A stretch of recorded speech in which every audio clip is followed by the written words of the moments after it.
Today we're going to talk about a tale of two companies, Warner Brothers and Disney, and who's doing it better. We're also going to talk about what happens to all the anti-woke people, including myself, when there's no more woke stuff to complain about. And just for fun, I also decided to rewatch The Force Awakens so that way you don't have to. How does it hold up after 10 years? And then finally, we're going to close out with your comments. So sit back and relax. This is the Germexican.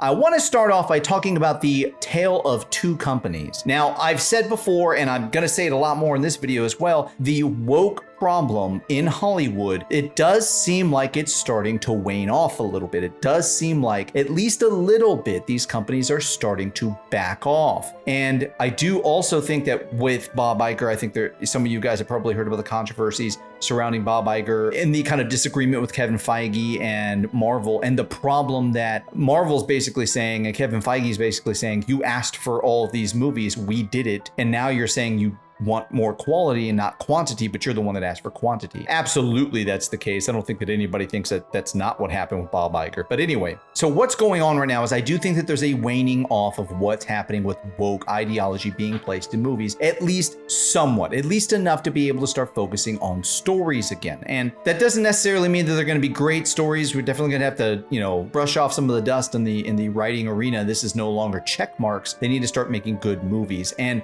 when I watched that Superman trailer, I know that it's not the most breathtaking thing. And if you watch the trailer for The Man of Steel, it's night and day when it comes to how it makes you feel. It is emotional, The Man of Steel is. And this one's more good. It's just good. And, I'm not sure how it's going to turn out, but I do think that what's going on with Superman is he's getting back to what Superman actually is. And one of my favorite lines in this trailer is when he's talking to Lois Lane, he's telling her, I'm not representing anybody, I'm representing me. And then he's also saying to her that, people were gonna die. And this is the part that I love that what he's doing with Superman. Superman is not an ideologue. He's not somebody that deals in the realms of political reality in the way that we all do. This is the part where you have to understand that Superman does not and should not ever fall in the realm of politics. Now, I am a conservative commentator. On this channel, I say things through the lens of a conservative,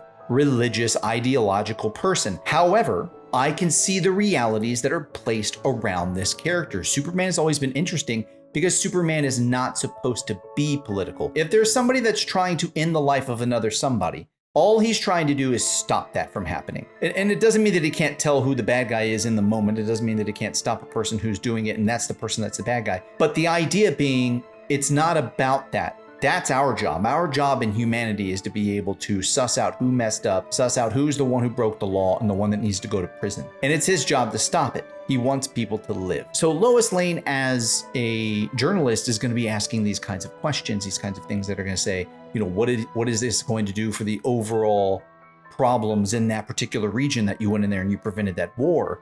And he's just going to say, I'm just there to save lives. I don't care about any of that. I stopped a war. That's what I care about. It's your job to care about all that other stuff. That's not what I do. That's a really great way to describe what Superman is supposed to be. People will say, well, it would be nice if maybe the world looked at things that way. Well, none of us have superpowers, and that's kind of the difference. He can go and he can stop a war single-handedly, and we all have to live in the world of reality. If he was going to go to the Ukraine or to Russia or to Israel and Gaza and, to these very, very controversial sort of places, it's our job to figure out who's right and wrong in those countries. It's his job to stop the unaliving. And that's the thing that I find very interesting about this trailer. I do like the dog. A lot of people are talking about how they don't like the dog. But now, like I said at the beginning of the segment, this is the tale of two companies. Warner Brothers seems to have taken it to heart that they want to start getting their fans back. Disney, on the other hand, doesn't seem to be getting the memo. Now, if you watch a lot of other YouTube channels, especially ones that have sources inside Disney, one of the things that they keep on getting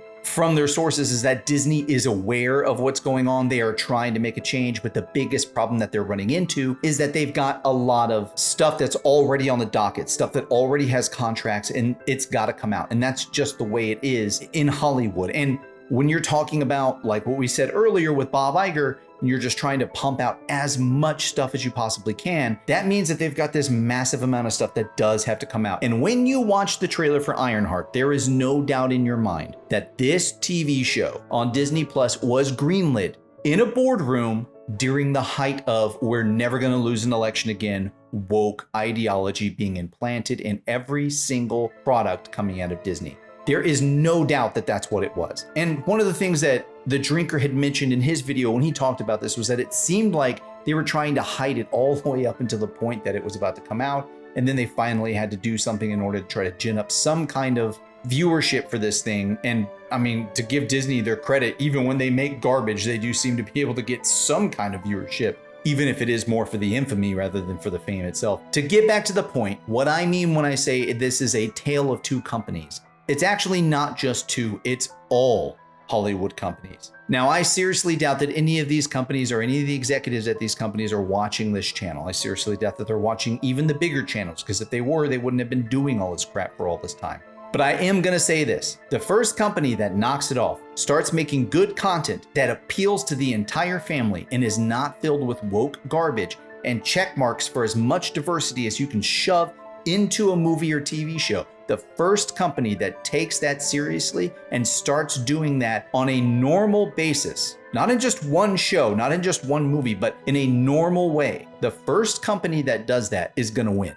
That's really what's at stake here. So this tale of two companies, I don't know what's going to happen with these movies. I don't know what's going to happen with Fantastic Four. I don't know what's going to happen with Harry Potter over on HBO. I don't know. But what I do know is there's a lot of trailers, there's a lot of news, and there's a lot of insider information that are leading to patterns that people are starting to follow to say, we don't think this is going to turn out well. And Superman, of all the things that I've seen, is maybe the only one that has the least amount. I'm not saying that it doesn't have any, because it obviously does. When you see these trailers, if this just turns out to be Guardians of the Galaxy, except for Superman's at the head of it, I don't think that people are gonna dig it as much as he thinks that they're gonna dig it. But if it ends up being Superman, a real Superman movie that doesn't really delve too deep into things that people just don't wanna see on screen, then it's gonna do great. And I think that people are really gonna love it. You're always gonna have people that aren't gonna always enjoy everything that you do, but the first company that actually comes along and starts making non-woke stuff, then they are gonna be the ones that win. And it looks like Disney might be in a corner here, because I think that they've still got literally years of stuff that has to come out by contract, legally by contract, even though that it's woke garbage that they agreed to years ago. Anyway, let's move on. So one of the things I want to talk about this week is the kind of anti-woke shift. And the reason why I think this is important is, and we talked a little bit about this last week with Star Wars Theory and how he's kind of up against the ropes with his own fans and kind of the way that he's handling it. But I think that this speaks to a bigger problem overall. And it's something I want to talk about because it's something that interests me. Now, to be fair, I obviously am a part of the anti-woke crowd. If you go and you watch any of my videos, there is no denying it. I'm a very conservative religious person, and the stuff that I talk about is from that lens. It's from that perspective. But there's something that I've noticed that I'm very interested in. What happens when Hollywood, what happens when Disney stops making mostly woke stuff? I don't think that they're ever going to fully stop doing that, but what happens when they start to shift to something else? And this is where I think that we run into an interesting conundrum. I was watching a Jeremy Jahns episode not too long ago, and he was talking about how people don't trust critics anymore, and that's the reason why this new medium of YouTube has exploded. And it was kind of interesting, and I'm not bashing on Jeremy at all. I watch him all the time. I love him. But what I'm saying is that I actually think that there's something changing here. We're not the new anymore. YouTube's been around a while. And the thing that I find interesting is that all of the people that are on the anti-woke side are, for lack of a better word, are just plain critical. We, because it includes me as well, are critical of what it is that Hollywood is doing. So what does that make you? You're a critic. That's what you are. And what happens when things are no longer as woke as they used to be? Well, one of the things that's going to happen is that the people are going to get kind of tired of listening to a person complaining about something when the war is basically already won. This is going to be something that, in my opinion, on the anti-woke side is going to be a shift. It's going to be a shift in how it is that we handle things. Now, I'm not trying to call anybody out, because most of these people I do really enjoy, but a lot of these channels are completely based in the idea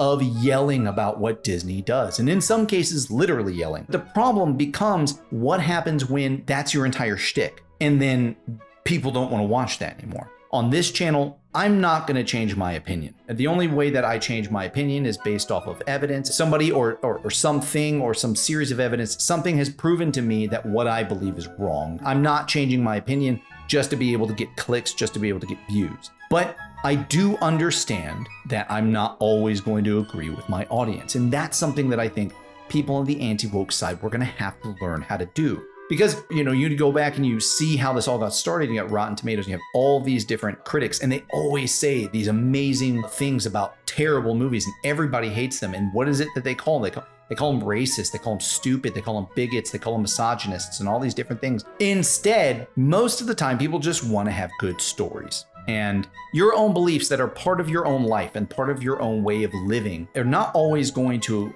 line up with everybody. And there is eventually going to be a time when we don't agree on things. And I want you to know that here on the Germexican, even if you don't agree with me, I still want you to watch everything that I put out. I still want you to stay with me. I'm never going to be the person who's like, well, maybe this channel's just not for you. This channel's for you. Even if you don't agree with me, then don't agree with me and say why. Tell me why you don't agree with me. I'm never going to smash you for it.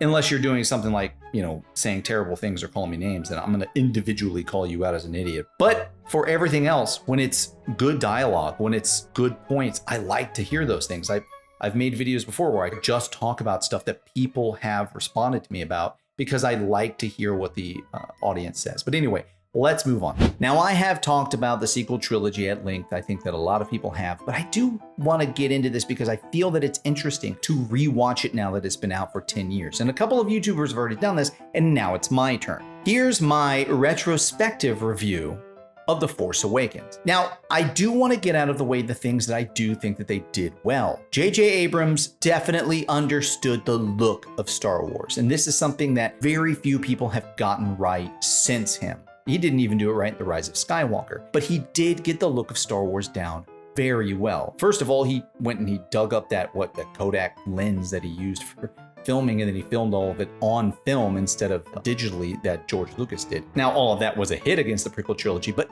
it still made the movie look fantastic. He also has a lot of practical effects that are mixed in or intertwined with all of the CG effects of this movie. There's a lot of on-location shots, and there's just a lot of stuff that's built to make this movie look fantastic. And it is one of those things that I think a lot of people have talked about over the last few years. Why is it that CG seems to be looking worse over time? A lot of people love that movie Black Panther, but when I saw that movie in the theaters, I was unbelievably shocked at how fake everything looks. It wasn't a bad movie by any stretch of the imagination, but it seriously looks so CGI, I could barely watch it. It was so ugly. And it is something that's very interesting about movies. Movies seem to be decreasing in quality in their CGI, and the first Star Wars film made by Disney is the best looking one that they've got so far. And I don't think that that's an accident. Rogue One is pretty darn close, but this one, it just looks great. The music in it is phenomenal. John Williams can't seem to make a bad score to save his life. It is absolutely great, and it sucks that it's attached to this movie because it would go down as a wonderful score that would fit into the world of Star Wars forever. The sound department really did their job in this movie as well. Everything just sounds great. Again, some of the things about this movie are absolutely on point. Even the costume department, the wardrobe department, they did a wonderful job of making everybody look great. But that's kind of where it ends. The biggest problem that I think that this movie still suffers from, and it's always going to suffer from, is that it's just a carbon copy of A New Hope. And it's done without understanding what that movie meant. And that seems to be where J.J. Abrams is really suffering from. It's not enough to understand why people liked all the lights and the explosions and why they like all the spaceships. You have to understand why this movie worked in the first place, because it spoke to a broader audience using mythos, the hero's journey, in order to tell it. That is something that people love to see. But anyway, that's just the beginning. One of the biggest travesties in this movie is, and I've said before, Finn. Finn is a great and well-introduced character, and bar none, the most interesting character in the entire setup. Finn is far more interesting than Rey in so many different ways, and he's just put to the sideline. And he is at the very beginning of this movie. He needs Poe to be able to escape. He needs Rey to be able to escape. He needs Rey to be able to escape again. And then he's screaming out for Rey because Rey is now being captured. And he needs Han and Chewbacca to go and help him save Rey. So there's no part of this movie that ever has Finn doing something on his own. And that's something that really ruins his character. He's never really learning anything. The hero's journey is very obviously not for him, and it's very obvious for Rey. Poe is also another great character that was kind of written really well, and he seems to be a lot of fun, and everything about him seems to be this sort of alpha male pilot character that's just exciting. It's one of these things where he seems to be drawn well on paper, and Oscar Isaacs delivers a great performance that's very charming and fun to watch, but is just not enough of a presence on screen to be able to make the movie enjoyable. And some of the things about this movie that really stuck out to me, things that I really noticed this time around, even though I knew about them before, they really just stuck out at me when I was rewatching it. Why on earth is there a resistance? There shouldn't be a resistance. What are they resisting? A resistance or some kind of a rebellion begins because you're going against your own government. The government that is not doing their job and they're oppressing people, so you resist. This is a resistance that's sprouting up to resist a growing force somewhere else that's against the government that the resistance is fighting for. Why wouldn't just the government fight for it? It's ridiculous. It makes no sense. And what they were trying to do, maybe even not on purpose, but they did it anyway, was to destroy Leia's legacy. She was the one who started the Republic. She was the one who, what she did, helped to build the Republic. And what, the Republic is not organized enough, or it's too corrupt, or it doesn't have enough money in its economy or something like this to be able to form its own resistance, its own military against this growing force that's over in the other side of the galaxy, and they can't just fight them. It doesn't make any sense to me. There's no reason why there would be resistance, and it just further destroys the legacy of Leia. And as we've said and talked about ad nauseum, killing Han Solo in the first movie is unbelievable. Now, Chris Gore said something, I believe he said it maybe in a Film Courage interview, or maybe he said it on Film Threat, his own channel. And he said it, and I think that it's the best way to describe it. Not having Han, Luke, and Leia and Chewie with C-3PO and R2-D2 on the Millennium Falcon together going off to save the galaxy one more time, or to at least go off and to teach the new people how to save the galaxy, not having them together on that ship one more time is filmmaking malpractice. And it's something that can now never happen without computer generation. They missed their opportunity. I can't believe that they never even thought that this was a bad idea. To think that the entirety of all of the original trilogy fans was not waiting for this is unbelievable to me. And going back and watching this movie, it's kind of nuts. You're never gonna get this. It's never going to happen. They're never all going to be on the ship together. We are never gonna get that ragtag group of heroes moment with the original heroes ever again. And it's such a missed opportunity. And then there's J.J. Abrams. J.J. Abrams is a competent enough director and TV show writer in order to make something that people are interested in for a short amount of time. The problem is that J.J. Abrams comes from this place of the mystery box. He has a whole TED Talks about it. You can go and you can watch this stuff. It's been categorized quite a bit. This problem of making a story based around this idea of the mystery box. And it's something that he's really good at. And in this case, in this movie, it's who's Rey's parents? Where's Luke been all this time? Where is the rest of the Jedi Order? Are there any Jedi left? The problem is that J.J. Abrams seems to never have to open his own mystery boxes. He wasn't even going to be opening this mystery box. He wasn't supposed to direct the third film. He ended up doing it because they were hoping that maybe he could fix everything that Rian Johnson had broke. But the problem is that he also did a bad job from the start. From Jump Street, this was a mistake.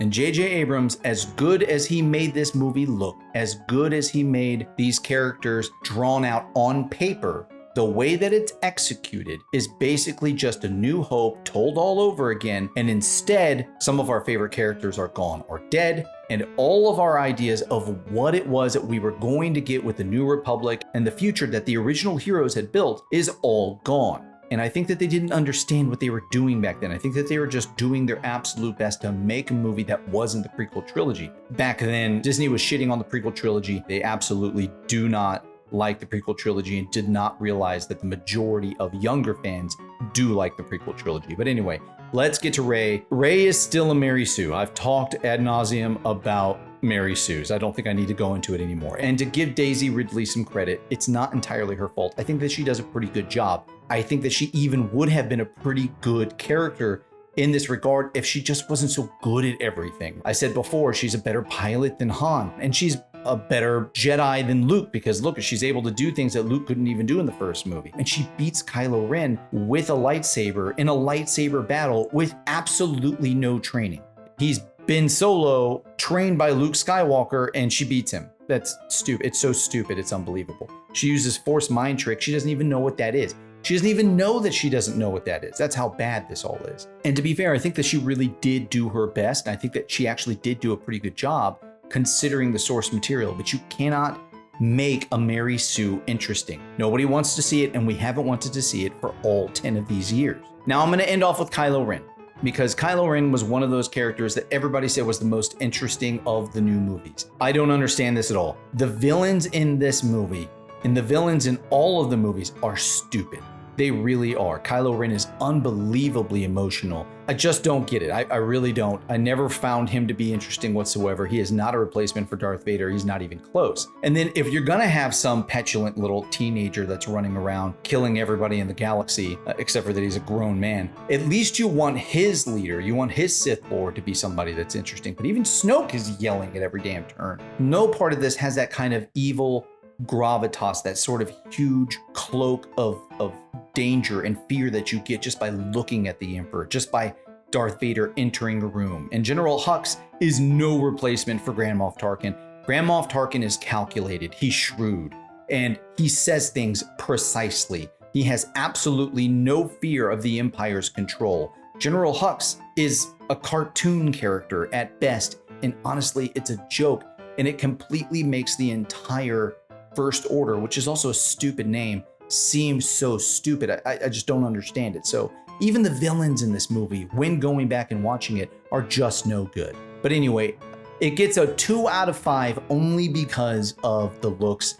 That is completely stupid, completely ruins all the lore, and should have no part of the actual Star Wars canon. That's still my take. Let's move on. This week, I want to talk about one of the most interesting comments that I had from the last video. This comes from CB Merbitz, I think I said that right, said, what is funny about the anti-woke crowd liking Andor is that Andor is the most woke thing to come out of the Star Wars universe. The good guys are revolutionary leftists. Well, that's actually really interesting. So I want to start by saying that there's one thing that he's dead wrong about, and this is it's the most woke thing to come out of Disney or Star Wars. Not true. That's the Acolyte, bar none. There is no other way around it. There's lesbian, space, witch, covens, creating babies with the Force without men. It doesn't get much more woke than that, all right? So I would disagree that it's most, but I would say that it's probably in the top 3. And it's, as I said before, I'm a conservative, I'm a deeply religious person. So it's not like I don't see it. It's not like I don't see that every single hero is some diverse character and that all the bad guys are white people and that there's lesbians and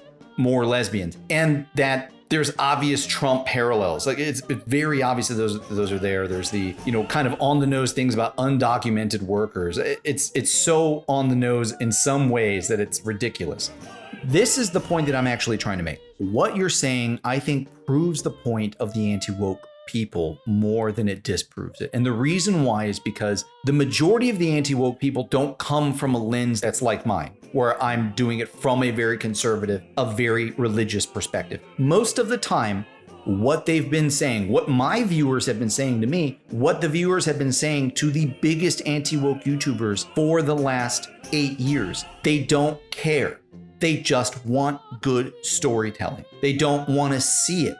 When you've got Ellie over here saying, I'm gonna be a dad. Oh my God. Like that's so in your face. It takes you right out of the story. It'll make you gag. There's a reason why that show's doing so bad now. And it isn't just because they killed Joel again. We all knew it going into it, for crying out loud. The reason why is because it's in your face. And even though a lot of it is in your face, you know what this show does have that a lot of other shows don't have, that also have political pandering? It's well written. It's well directed. It's well acted. The pacing, once it gets going, is impossible to deny, is wonderful. This show is good. And that's the reason you're just proving the point. And I'm not trying to bash on you in any way, because maybe you agree with this, maybe you don't. I don't know what side that you're trying to say this perspective from, but the anti-woke people doesn't necessarily mean Trump voter. The anti-woke people doesn't necessarily mean Republican. Anti-woke just means get your divisive politics out of my stories and write something good. That's what it means for most people. For me, it means I want conservative stories, objective truth. I want mythos, things that have been great for thousands of years. Most people, to include my own listeners, just want good stories. And they don't care whether or not the hero's female. They don't care whether or not there's lesbians in it. They don't care whether or not the entire cast looks nothing like them. They don't care. They just want it to be written well. That's what they want. So I think that you might be inadvertently proving the point more than you're disproving it. But anyway, that's what I got for you today. I hope that I've earned your subscription. I'm going to try to keep doing this week by week for a while now because I do enjoy this. I do think that this has actually been fun for the first time for me making videos in a while. It's very difficult to be able to stay relevant whenever you're trying to heavily edit something and trying to have a video essay level of editing for a video every single time. So I think that this helps to keep me on my toes. This helps me to kind of forces me to be able to get out there and get a video done every single week and stay in contact with my viewers, while it gives me more time to work on my more video essay-like videos that I enjoy making more than anything, but I hate making them under the clock. You know, this allows me to continue to push stuff out. I hope that you guys are enjoying it. Thank you all for watching. I'll be back next week, and I'll see you next time.